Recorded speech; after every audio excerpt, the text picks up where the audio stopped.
हाय, मैं हूं डॉक्टर विश्व रॉय चौधरी। ये वीडियो खास तौर पे बनाई गई है दी एच क्लासेस के लिए। एच क्लासेस के कुछ सवाल और मेरे जवाब।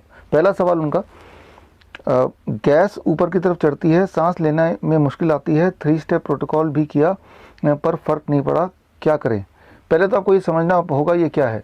इसे अगर मेडिकल भाषा में बोलें तो अक्सर इसे बोलते हैं GERD, gastric oesophageal reflex disease, यानी कि पेट से ऊपर की तरफ गैस का आना।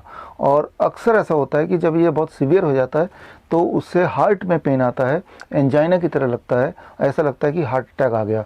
मतलब कोई डॉक्टर भी GERD के पेन और हार्ट के पेन में डिस्टिंग्विश नहीं पाता है अक्सर, क्योंकि दोनों पेशेंट्स की जो पेन इंटेंसिटी होती है या जिस तरह से वो अपने पेन को बताते हैं वो बिल्कुल एक जैसा होता है। तो ये तो है प्रॉब्लम। अब इसको सॉल्व कैसे करें? इसको सॉल्व करने का तरीका बड़ा सिंपल है। 2 चीज़ करनी है। एक तो आपको DIP डाइट पे रहना है, कम से कम 3 महीने रहेगा तो आपको रिजल्ट मिलेगा। 1 दिन 2 दिन में काम बात नहीं बनेगी। और दूसरी बात ये कि आपको ये देखना है कि विद इन एवरी 2 आवर्स आपको कुछ ना कुछ खाना है।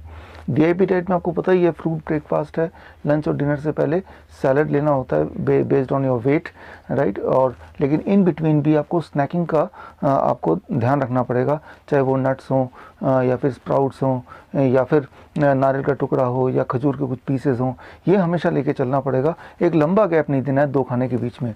मीन्स बिटवीन 2 मील कहीं ऐसा ना हो कि 3 घंटे 4 घंटे का गैप आ गया हो, ऐसे में वो रिफ्लेक्स के चांसेस ज़्यादा हैं। तो इस बात का ध्यान रखते हुए DIP डाइट फॉलो करेंगे लगभग 3 महीने। 3 महीने में मुझे लगता है कि ये रिवर्स हो ही जाता है अक्सर लोगों का। तो 3-4 महीने में रिवर्स होने के बाद फिर आप थोड़ी फ्लेक्सिबिलिटी हो सकती है, मतलब उतना ध्यान ना भी रखें कि हर 2 घंटे में कुछ ना कुछ चबाना ही है, खाना है, तब भी काम बन सकता है। तो मतलब ये बीमारी को ठीक करने के लिए with DIP diet just 3 months और 4 months should be enough.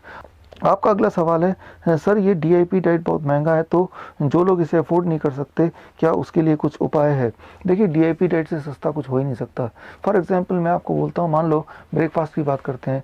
Breakfast में आप 4-5 केले खा लो, एक बड़ा पपीता खा लो, राइट, और साथ में चाहे तो खरबूज खा लो। कितना पैसा लगेगा? एक बड़ा तरबूज लेंगे, एक बड़ा खरबूज लेंगे, 1 दर्जन केला लेंगे, तो 4 लोगों की परिवार को भी आप DIP ब्रेकफास्ट खिला सकते हैं, राइट, 12 बजे तक का पेट भर के, राइट, बड़ा लेंगे। तो इसमें खर्चा भी ज़्यादा नहीं लगेगा, 200 रुपये एक केस से 50 रुपये रहे, राइट, और 200 ज़्यादा। अगर आप मंडी से जाकर खरीदेंगे जहाँ पर होलसेल में मिलता है तो और सस्ता मिल जाएगा। तो अब आते हैं लंच पे। लंच में तो हम यही बोलते हैं ना, प्लेट 1 में कच्ची सब्जी खाओ, टमाटर खाओ, खीरा खाओ, मूली खाओ, गाजर खाओ, पालक, कच्चा पालक खाओ। तो इनमें से कौन सी चीज़ है जो बहुत महंगा है, या इससे सस्ती चीज़ें खाने के मामले में क्या है? तो कोई भी चीज़ नहीं है। आप बोलेंगे बिस्किट का पैकेट है, नूडल के पैकेट है, 10 पैकेट 10 रुपये के। देखिए, वो फूड नहीं है, वो पॉइजन है। वो इसलिए सस्ता देते हैं, देखिए, वो क्योंकि उसके अंदर कुछ ऐसी चीज़ है ही नहीं। वो पैकिंग का ही दाम लेते हैं और उसके अंदर तो जहर भरा हुआ है।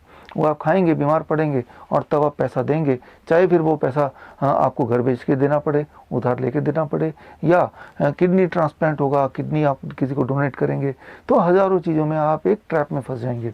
तो मैं आपको बोल सकता हूँ कि DIP डाइट तो बड़ा ही सस्ता खाना है। आपको ये देखना है कि मैंने कभी नहीं बोला कि कौन सा स्पेसिफिक फ्रूट लेना है, स्पेसिफिक वेजिटेबल लेना है। मौसम का फल लीजिए, मौसम का वेजिटेबल लीजिए। हर मौसम में कुछ ऐसे फ्रूट्स एंड वेजिटेबल ऐसे हैं आज भी जो बहुत ही सस्ते आते हैं। ख़ास तौर पे आप मंडी से लेंगे, होलसेल जहाँ से होता है वहाँ से लेंगे तब।